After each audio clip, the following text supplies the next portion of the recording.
नमस्कार।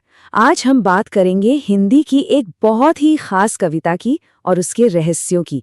कभी-कभी बहुत सीधे साधे सवालों के पीछे भी कितने गहरे फिलोसॉफिकल आइडियाज छिपे होते हैं, बस वही देखने वाले हैं आज। तो चलिए शुरू करते हैं ये काव्य यात्रा। ये सवाल, यही तो इस पूरी कविता का दिल है। एक ऐसी दुनिया जो परफेक्शन के पीछे भागती है, वहां एक कवि आता है और कहता है कि मेरी जो कमी है ना, वही मेरी सबसे बड़ी ताकत है ना कमाल की बात। चलिए देखते हैं कि आखिर उन्होंने ये किया कैसे। अच्छा, तो इस कविता को समझने के लिए हम 5 हिस्सों में बात करेंगे। पहले देखेंगे कवि का आत्मविश्वास, फिर उनके सिंबल्स को समझेंगे और आखिर में बात करेंगे उनकी अमर विरासत की। तो सबसे पहले बात करते हैं कवि की। ये समझना बहुत जरूरी है कि वो खुद को, अपनी कला को किस नज़र से देखते थे, क्योंकि उनका जो कॉन्फिडेंस है वही उनकी कविता की बुनियाद है। अब ये सवाल बड़ा मजेदार है। एक आंख की तुलना आईने से? क्यों भला? कोई अपनी कमी को आईने से क्यों जोड़ेगा, जिसका काम ही सच दिखाना है? यहीं पर मलिक मोहम्मद जायसी की सोच की गहराई पता चलती है।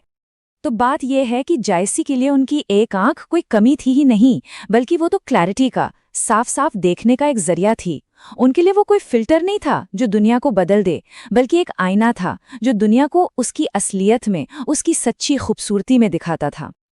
और बस यही तो था उनके आत्मविश्वास का राज। बाहर की दुनिया क्या सोचती है, क्या देखती है, इससे उन्हें कोई फर्क नहीं पड़ता था। उन्हें भरोसा था अपनी अंदर की नज़र पर, अपनी कलात्मक सोच पर, और वो किसी भी जिस्मानी कमी से कहीं ज्यादा गहरी और ताकतवर थी।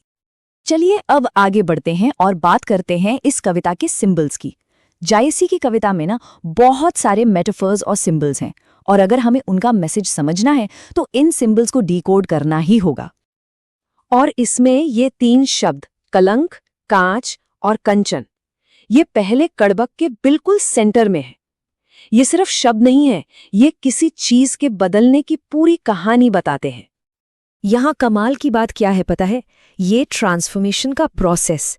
जायसी कह रहे हैं कि आर्ट जो है वो कांच जैसी एक कच्ची आम सी चीज को कंचन यानी एकदम खरे सोने में बदल देती है।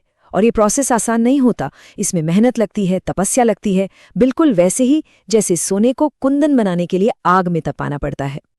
और यही कलंक का आइडिया आता है जो बहुत ही खूबसूरत है। देखिए, जायसी अपनी कमी को छुपा नहीं रहे हैं, वो तो कह रहे हैं कि यही कलंक, यही दाग, इसी ने तो मेरी कला को इतना खास, इतना चमकदार बनाया है।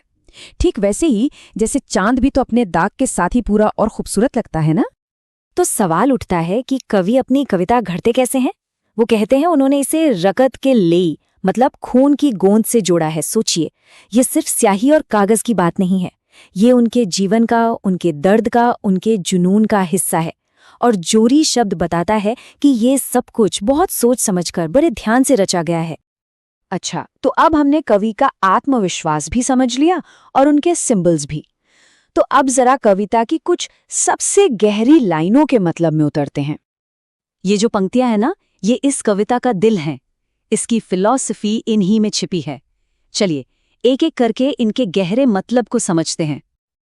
अब ये पंक्ति देखिए, कुदरत से लिया गया एक बड़ा ही सुंदर उदाहरण है ये, लेकिन इसका जो मतलब है वो बहुत गहरा है, यूनिवर्सल है। तो मतलब क्या हुआ इसका? मतलब ये कि जो महान कला है, जो असली खुशबू है, वो अक्सर मुश्किलों से, चुनौतियों से ही निकलती है। जब तक आम पर डाम यानी चोट न लगे, वो अपनी असली महक नहीं बिखेर सकता। जायसी के लिए भी जिंदगी की मुश्किलें ही उनकी कविता की खुशबू बनी। और अब आते हैं कविता की सबसे मशहूर और सबसे ताकतवर लाइनों पर। ये पंक्तियां हैं विरासत पर, अमरता पर। इन लाइनों का मतलब बहुत साफ और बहुत गहरा है।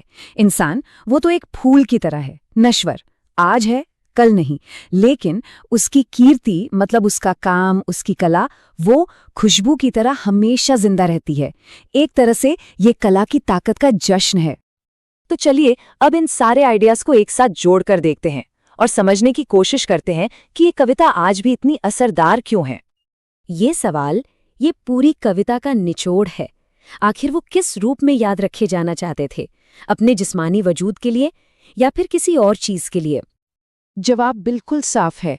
जायसी चाहते थे कि उनकी पहचान उनकी कविता हो, उनकी कहानी हो, वो अमर कीर्ति जो उनके जाने के सदियों बाद भी जिंदा रहे। और इसी को कहते हैं इस कविता का भाव सौंदर्य।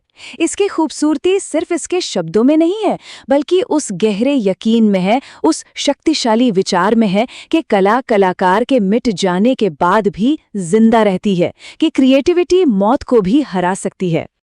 और बस इसी सोच के साथ हम आज की ये बातचीत खत्म करते हैं। सोचिए, 16वीं सदी के एक कवि का ये संदेश आज भी कितना रेलेवेंट है। ये हमें सोचने पर मजबूर करता है कि आज के दौर की वो कौन सी खुशबू होगी जो अपने फूल के मुरझा जाने के बाद भी हमेशा जिंदा रहेगी।